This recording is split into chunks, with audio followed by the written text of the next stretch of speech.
HY ಮೇಟಿಯವರು ಅವರು ಮಾಜಿ ಸಚಿವರು ಆಗಿದ್ದಂಥವ್ರು. ಕೆಳ ಹಂತದಿಂದ ಮಂಡಲ ಪಂಚಾಯಿತಿ ಚೇರ್ಮನ್ರಾಗಿ ಮೇಲಕ್ಕೆ ಬಂದು ಈ ಮನೆಯ ಸದಸ್ಯರು ಅಷ್ಟೇ ಅಲ್ಲ, ಪಾರ್ಲಿಮೆಂಟ್ ಸದಸ್ಯರು ಕೂಡ ಆಗಿದ್ದರು. ಆಮೇಲೆ 96ರಲ್ಲಿ 1994ನಲ್ಲಿ ಮಿನಿಸ್ಟರ್ ಆದರು, ಫಾರೆಸ್ಟ್ ಮಿನಿಸ್ಟರ್ ಆದರು. ಆಮೇಲೆ 2013ರಲ್ಲಿ ಎಕ್ಸೈಸ್ ಮಿನಿಸ್ಟರ್ ಆಗಿದ್ದರು. ಬಹಳ ಸಜ್ಜನ. ಬಹುಶಃ ನಾವು ಒಬ್ಬ ಸಜ್ಜನ ರಾಜಕಾರಣಿಯನ್ನು ಕಳ್ಕೊಂಡಿದ್ದೀವಿ ಅಂತಕ್ಕಂಥ ಮಾತುಗಳನ್ನು ಹೇಳಲಿಕ್ಕೆ ಬಯಸ್ತಾ ಇದ್ದೇನೆ.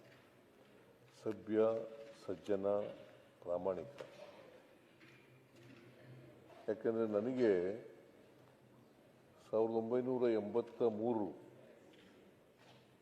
ಅವತ್ತಿನಿಂದ ಒಡನಾಟ ಇದೆ. 1983 ನಾನು ವಿಧಾನಸಭೆಗೆ ಶಾಸಕನಾಗಿ ಆಯ್ಕೆ ಬಂದಾಗ ಸಂದರ್ಭದಲ್ಲಿ ಅವರು MLA ಆಗಿರಲಿಲ್ಲ, ಆದರೂ ಕೂಡ ನನಗೆ ಪರಿಚಯ ಇತ್ತು. ಅವತ್ತಿನಿಂದ ಇವತ್ತಿನವರೆಗೆ ಸಾಯೋವರೆಗೂ ಕೂಡ ಅವರು ಭಾಳ ನಿಷ್ಠಾವಂತ ಕಾರ್ಯಕರ್ತನಾಗಿ, ಕಾಂಗ್ರೆಸ್ ಕಾರ್ಯಕರ್ತನಾಗಿ ಉಳ್ಕೊಂಡಿದ್ದರು ಅಂತಕ್ಕಂಥ ಮಾತುಗಳನ್ನು ಹೇಳಲಿಕ್ಕೆ ಬಯಸ್ತಾ ಇದ್ದೇನೆ. ಅವರು ಬಿಲ್ಕೆರೂರು ಮಂಡಲ ಪಂಚಾಯಿತಿ ಚೇರ್ಮನ್ ಆಗಿದ್ದರು. ಆಮೇಲೆ APMC ಅಧ್ಯಕ್ಷರು ಕೂಡ ಆಗಿದ್ದರು. ಬಾಗಲಕೋಟೆ ಪಟ್ಟಣ ಅಭಿವೃದ್ಧಿ ಪ್ರಾಧಿಕಾರದ ಅಧ್ಯಕ್ಷರಾಗಿದ್ದರು. MSILನ ಅಧ್ಯಕ್ಷರಾಗಿ ಕೂಡ ಇದ್ದರು. DCC ಬ್ಯಾಂಕ್ನ ನಿರ್ದೇಶಕರಾಗಿ ಕೂಡ ಇದ್ದರು. ಅಂದರೆ ನಾನು ಯಾಕೆ ಇವನ್ನೆಲ್ಲ ಹೇಳ್ತಾ ಇದ್ದೀನಿ ಅಂತಂದರೆ, ಅವರು ಕ್ಷೇತ್ರ ಬರೀ ರಾಜಕಾರಣ ಅಷ್ಟೇ ಅಲ್ಲ, ಬೇರೆ ಬೇರೆ ಕ್ಷೇತ್ರಗಳಲ್ಲೂ ಕೂಡ ಅವರು ತಮ್ಮ ಛಾಪನ್ನು ಮೂಡಿಸ್ತಕ್ಕಂಥ ಪ್ರಯತ್ನವನ್ನು ಮಾಡಿದರು. ಅವರು ನಿಜ ಹೇಳಬೇಕು ಅಂತಂದರೆ ನನ್ನ ಅನುಯಾಯಿ ಅಂತಲೇ ಹೇಳಬೇಕು. ಅವರು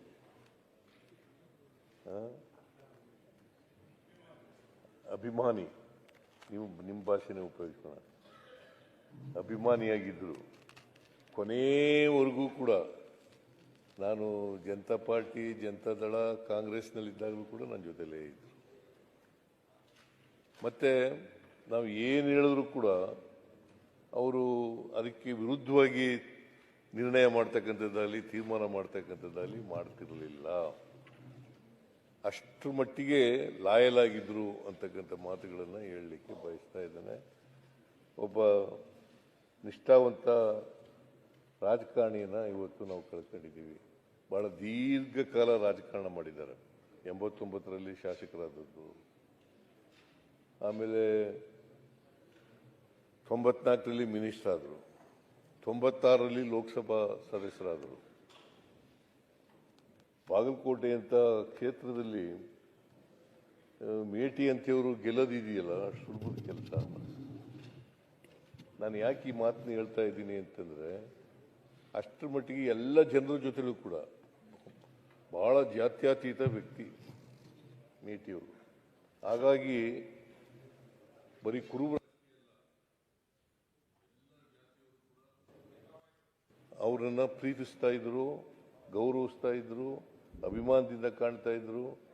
ಹಾಗಾಗಿ ಅವರು ಒಬ್ಬ ಜಾತ್ಯತೀತ ರಾಜಕಾರಣಿ ಅಂತಕ್ಕಂಥ ಮಾತುಗಳನ್ನು ಹೇಳಲಿಕ್ಕೆ ಬಯಸ್ತಾ ಇದ್ದೇನೆ. ಅವರು ನಮ್ಮನ್ನು ಅಗಲಿದ್ದಾರೆ.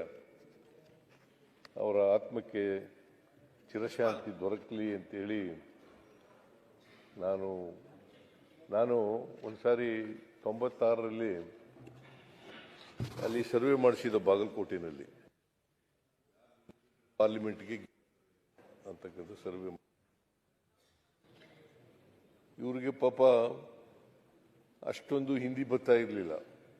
ನಾನು ನಿಂತ್ಕೊಳ್ಳಿ ಭೇಟಿಯವರೇ, ನೀವು ನಿಂತ್ಕೊಳ್ಳಿ, ನೀವೇ ಗೆಲ್ಲೋದು ಅಂತ ಸರ್ವೆನಲ್ಲಿದೆ. ನಿಂತ್ಕೊಳ್ಳಿ ಅಂತ ಹೇಳಿದ ತಕ್ಷಣವೇ 96ರಲ್ಲಿ ಮರು ಮಾತಾಡದೇನೆ ಪಾರ್ಲಿಮೆಂಟ್ ಚುನಾವಣೆಗೆ ನಿಂತು.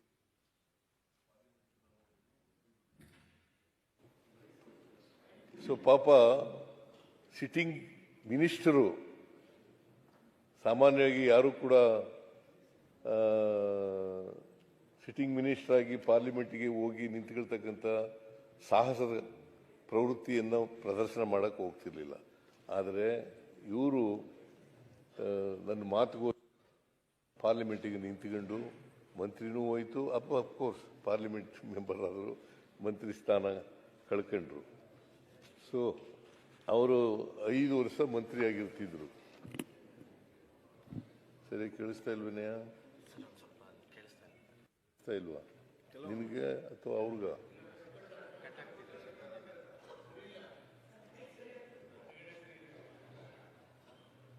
ಸೊ ಅವರು ನನಗೆ ವೈಯಕ್ತಿಕವಾಗೂ ಕೂಡ ನಷ್ಟ ಆಗಿದೆ.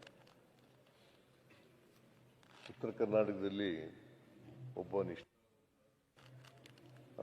ಅಭಿಮಾನಿಯನ್ನ ಕಳ್ಕೊಂಡಿರ್ತಕ್ಕಂಥದ್ದು ನನಗೆ ವೈಯಕ್ತಿಕವಾಗಿ ನಷ್ಟ ಆಗಿದೆ.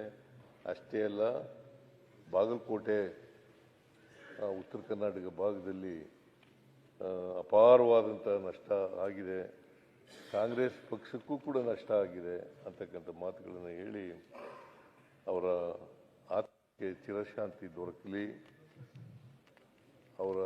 ಅವರಿಗೆ 3 ಜನ ಮಕ್ಕಳಿದ್ದಾರೆ, ಒಬ್ಬ ಹೆಣ್ಮಗಳು, 2 ಗಂಡು ಮಕ್ಕಳು. ವೃತ್ತಿನಲ್ಲಿ ಕೃಷಿಕರು, ಇವರು ಮೂಲತಃ ಕೃಷಿಕರು. ಆಮೇಲೆ ರಾಜಕಾರಣ ಪ್ರಾರಂಭ ಮಾಡಿದ್ದು ಮಂಡಲ ಪಂಚಾಯಿತಿ ಅಧ್ಯಕ್ಷನಾಗಿ ರಾಜಕಾರಣ ಪ್ರಾರಂಭ ಮಾಡಿದ್ರು. ಅಲ್ಲಿಂದ ಕೊನೆಯವರೆಗೂ ಕೂಡ ಈ ಸದನದ ಸದಸ್ಯರ ಕೂಡ ಇದ್ದರು. ಪಾಪ ಸಿಟ್ಟಿಂಗ್ ಮೆಂಬರು. ಅವರಿಗೆ ನಾನು ಆಸ್ಪತ್ರೆಗೆ ಹೋಗಿ ನೋಡ್ಕೊ ಬಂದಿದ್ದೆ. ಆಸ್ಪತ್ರೆಗೆ ಹೋದಾಗ ನಾನು ಇನ್ನ 10 ವರ್ಷ ಬದುಕ್ತೀನಿ ಅಂತ ಪಾಪ ಹೇಳಿದ್ರು. 10 ವರ್ಷ ಬದುಕ್ತೀನಿ ನಾನು ಅಂತ ಹೇಳಿದ್ರು. ಆಮೇಲೆ ನಾನು ಮೈಸೂರಿಗೆ ಹೋಗಿದ್ದೆ. ಮೈಸೂರಿಗೆ ಅವರ PA ಒಬ್ರು ಇದ್ದಾರೆ, ಶೆಟ್ಟರ್ ಅಂತ, ಶೆಟ್ಟರ್ ಒಳೆ ಬಸು ಶೆಟ್ಟರ್ ಅಂತ ಇದೆ. ಅವರು ಯಾವಾಗಲೂ ಇವ್ರ ಜೊತೆಯಲ್ಲಿ ಇರ್ತಿದ್ರು. ನನಗೆ ಫೋನ್ ಮಾಡಿದ್ರು, ಸರ್ ಯಾಕೋ ಕಷ್ಟ ಇದೆ ಅಂತ ಹೇಳಿ. ನಾನು ಮೈಸೂರಿನಲ್ಲಿ ಇದ್ದವನು ಕೂಡಲೇ ಬಂದೆ. ಆಮೇಲೆ ಬಂದು ನೋಡಿದ್ರೆ ನಿಧನರಾಗಿದ್ದರು. ಸೊ ಅಂತ ಒಬ್ಬ ಅಪರೂಪದ ರಾಜಕಾರಣಿಯನ್ನು ನಾವು ಇವತ್ತು, ಮತ್ತೆ ಯಾರಿಗೂ ಕೂಡ ವೈರತ್ವ ಇರಲಿಲ್ಲ. ಅವರಿಗೆ ವಿರೋಧ ಪಕ್ಷದವ್ರ ಜೊತೆಲೂ ಚೆನ್ನಾಗಿದ್ರು, ಜನಗಳ ಜೊತೆಲೂ ಚೆನ್ನಾಗಿದ್ರು, ನಮ್ಮ ಜೊತೆಲೂ ಚೆನ್ನಾಗಿದ್ರು. ಪೊನ್ನಣ್ಣವರೇ, ಪೊನ್ನಣ್ಣ ಏನ ಲೇಟ್ ಬರುತ್ತೆ, ಮತ್ತೆ ಅಲ್ಲಿ ಕೂತು ಮಾತಾಡ್ತೀರಿ. ಸರಿ. ಸೊ ಅಂತ ವ್ಯಕ್ತಿಯನ್ನ ನಾವು ಇವತ್ತು ಕಳ್ಕೊಂಡು ಒಂದು ರೀತಿ ರಾಜಕೀಯ ತಬ್ಲಿತನ ನಮ್ಮನ್ನ ಕಾಡ್ತಾ ಇದೆ ಅಂತಕ್ಕಂಥ ಮಾತುಗಳನ್ನ ಹೇಳಲಿಕ್ಕೆ ಬಯಸ್ತೇನೆ. ಅವರ ಆತ್ಮಕ್ಕೆ ಚಿರಶಾಂತಿ ದೊರಕಲಿ.